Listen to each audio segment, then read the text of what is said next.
Negara yang paling maju, tapi warganya selalu punya otak yang mundur. Negara yang paling indah, tapi penduduknya selalu bertingkah buruk. Negara yang paling aman, tapi rakyatnya selalu terkunci.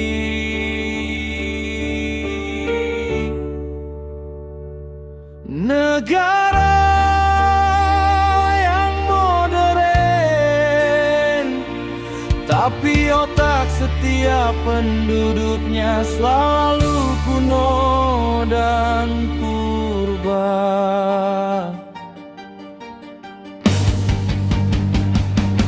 Disebut sebagai negeri matahari, tapi warganya seperti malam hari. Tertutup namun indah, disebut sebagai negeri bambu, tapi kelakuan penduduknya sudah menjadi hal tabu. Disebut sebagai negara adidaya, tapi setiap rakyatnya selalu dibuat dan perdarba.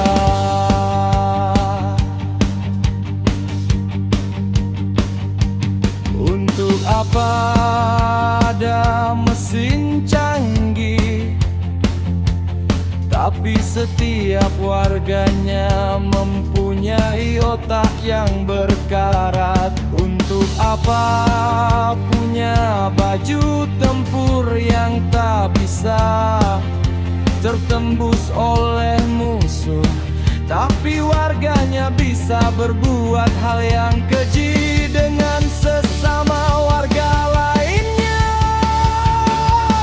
Negara yang modern, tapi otak setiap penduduknya selalu kuno dan purba.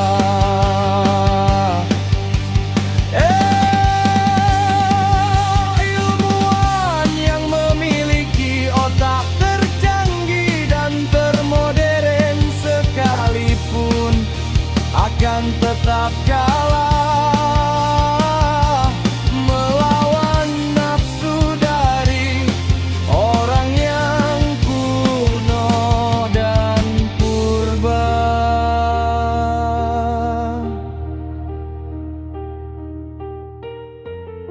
Memangnya kalau negara maju dan berkembang, maka setiap warga maupun penduduknya juga mempunyai otak yang sama maju dan berkembangnya dengan negaranya? Tidak. Itu semua akan kalah melawan otak setiap orang yang mesum dan cabul.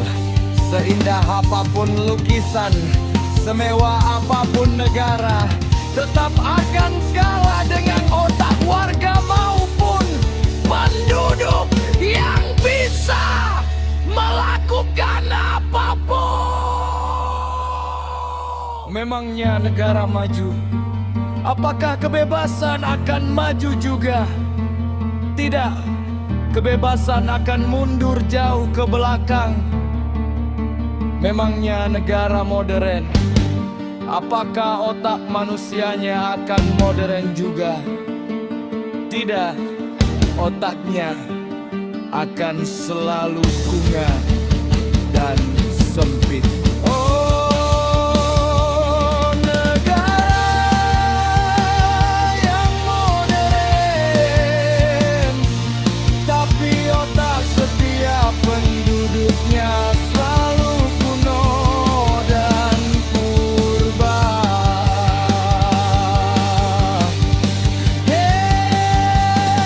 Itulah fakta dari negara yang maju dan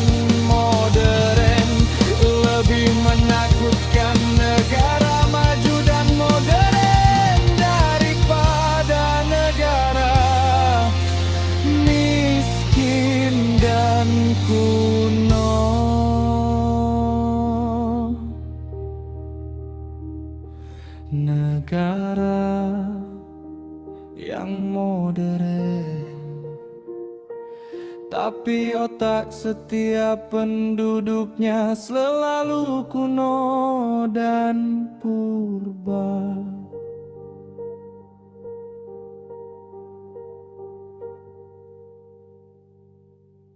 Negeri yang katanya merdeka, tapi kok tak pernah.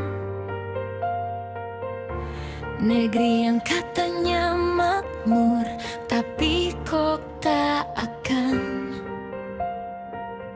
Negeri yang katanya, di negeri yang penuh dengan katanya, penuh drama dan hal di luar logika. Ada pria yang katanya ingin membantu, tapi kok malah membantu dalam hal menekan keluh kesah dalam berbagai arti. Ada juga pemuda yang siap ke medan tempur demi melindungi semua orang dari bencana yang menjadi hukum alam. Ya, inilah negeri yang dinamakan negeri Asenodni, yang mirip dengan desa Konoha, yang buat beda cuma caranya saja, tapi semuanya sama saja. Lihat seperti Naruto yang ada di desa Konoha. Walaupun dia waktu kecilnya ditinggalkan, tapi lihat ketika dewasa banyak orang yang menyukainya. Begitu juga di negeri Asenodni. Lihat pengorbanan pemimpin Iwokoi seperti apa dia waktu kecilnya menyedihkan, tapi ketika sudah besar banyak orang yang menyukainya dalam berbagai arti. Ini ada negeri yang dinamakan negeri Asenodni, yang mirip dengan desa Konoha, yang buat beda cuma caranya saja, tapi semuanya sama saja. Di Konoha, tugas apapun itu akan diserahkan pada anak muda yang berjuang hingga darah penghabisan. Sementara di Asenodni, Tugas apapun itu akan diserahkan pada seorang yang memiliki nilai yang cukup, dan setiap aksinya harus disorot oleh sebuah kesaksian yang Ya, inilah negeri yang dinamakan negeri Asenodni, yang mirip dengan desa Konoha, yang buat beda cuma caranya saja, tapi semuanya sama saja. Asenodni itu salah, maksudnya itu Konoha. Ya, benar, Konoha. Ya, inilah negeri yang dinamakan negeri Asenodni, yang mirip dengan desa Konoha, yang buat beda cuma caranya saja, tapi semuanya sama saja. Apa yang terucap sebagai bentuk yang baru kemungkinan bukan menjadi hak milikmu, dan apa yang baru sebagai hak yang terucap dipastikan memang menjadi punyamu. Konoha itu salah, maksudnya Asenodni. Ya, benar, Asenodni.